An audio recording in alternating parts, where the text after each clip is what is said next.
آج اس کیبنٹ کی میٹنگ کا آغاز ایک اچھی خبر سے ہے کہ ہمارا جو پالیسی ریٹ جو ہے اس میں 2% کی اسٹیٹ بینک نے کمی کی ہے. تو اس کا مقصد یہ ہے کہ الحمدللہ 19.5% سے کم ہو کے تو 17.5% پہ آ گیا ہے، جس سے کہ یقیناً کاروبار کو اور زراعت کو، ہماری معیشت کو فائدہ پہنچے گا.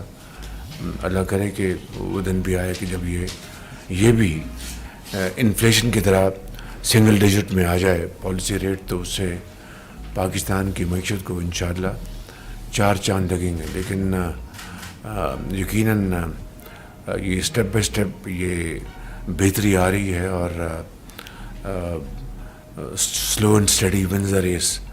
تو میرے خیال میں اسی کے مصداق یہ ریٹ آج جو کم ہوا ہے 2%، ایک اچھی خاصی کمی ہے.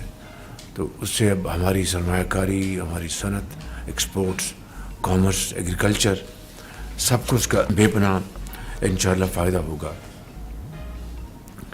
اس کے ساتھ ساتھ میں سمجھتا ہوں کہ IMF کے حوالے سے ہم نے اپنی پوری کوشش کر کے ان کے ساتھ جو بھی ان کی ہمارے ساتھ گفتگو تھی وہ ایک اچھے طریقے سے آگے بڑھ رہی ہے، اور امید کی جانی چاہیے کہ اللہ کرے جب یہ پروگرام ہو جائے تو اس کے بعد پھر ہم اپنی جو شرح نمو جو ہے، ہماری جو گروتھ ہے، اس میں اضافے کے لیے پھر انشاءاللہ ہم اقدامات اٹھائیں گے. اس کے لیے جو بھی، چاہے وہ پاور سیکٹر ہے، چاہے وہ FBR ہے.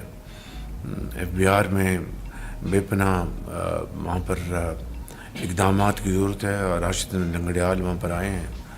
میں نے ابھی تک ان کو تنگ نہیں کیا، میں ان کو ٹائم دے رہا ہوں ان کو، تاکہ وہ اچھی طرح اپنی ان کی جو انڈرسٹینڈنگ تو بہرحال ہے بہت، لیکن مزید وہ بہتر ہو جائے. پھر ان کے ساتھ میں نے ایک میٹنگ رکھنی ہے تاکہ کس طرح ہم نے اپنے اہداف ہیں جو ہم نے جو ہماری جو ریفارمز ہیں ان کو آگے لے کے جائیں گے. اس کے ساتھ ساتھ میں یہ کہنا چاہتا ہوں کہ IMF کے حوالے سے ہمارے دوست ممالک نے ایک مرتبہ پھر، برادر ممالک، دوست ممالک جن کے ساتھ ہمارا چولی دامن کا ساتھ ہے، انہوں نے ایک مرتبہ پھر ہماری پوری طرح انہوں نے ہمارا ساتھ دیا ہے. they have come all the way.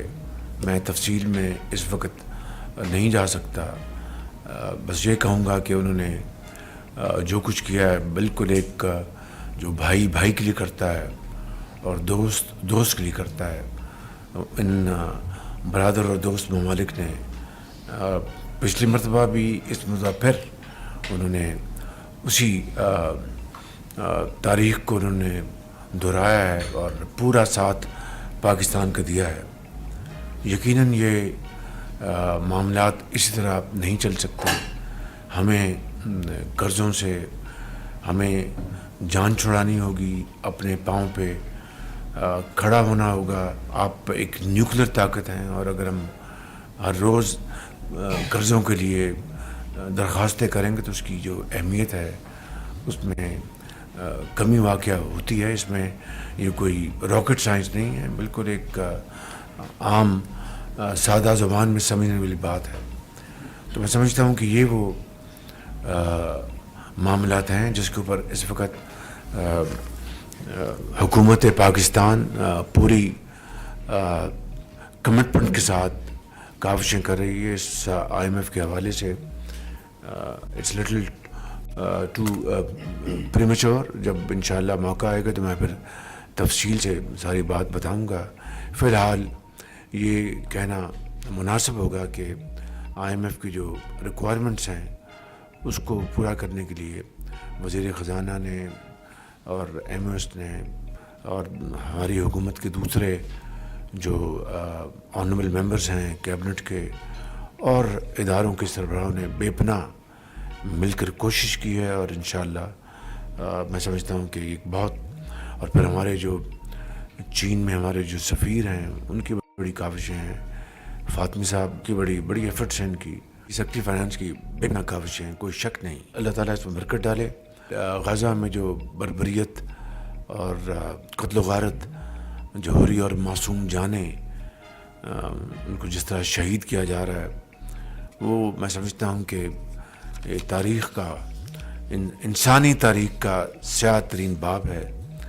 اور افسوسناک امر یہ ہے کہ عالمی ضمیر جو ہے وہ خاموش ہے. اور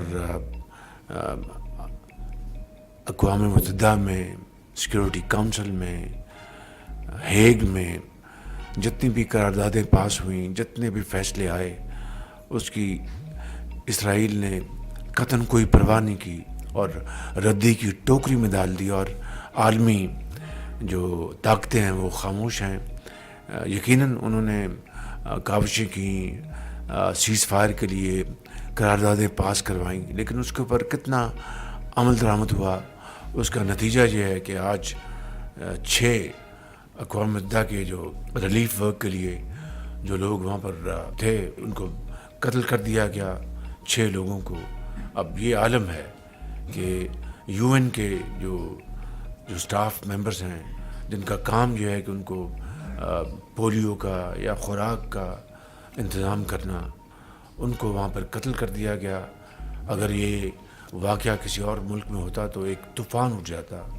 باہر کے میں سمجھتا ہوں کہ ہمیں، اور پھر 17 ہر روز وہاں پر نہتے مسلمان شہید ہو رہے ہیں. 17 مسلمان غزہ میں آج پھر شہید ہوئے. تو میں سمجھتا ہوں کہ آج جس طرح ماضی میں ہم اسرائیل کی اس جارحیت، اس بربریت کی پوری شد و مت سے اس کی مذمت کرتے آئے ہیں، آج پھر ہم اس کی بھرپور مذمت کرتے ہیں. لیکن معاملہ مذمت سے بہت آگے نکل چکا ہے. آج عالمی ضمیر کو جاگنا چاہیے اور اپنا فرض ادا کرنا چاہیے. بہت شکریہ.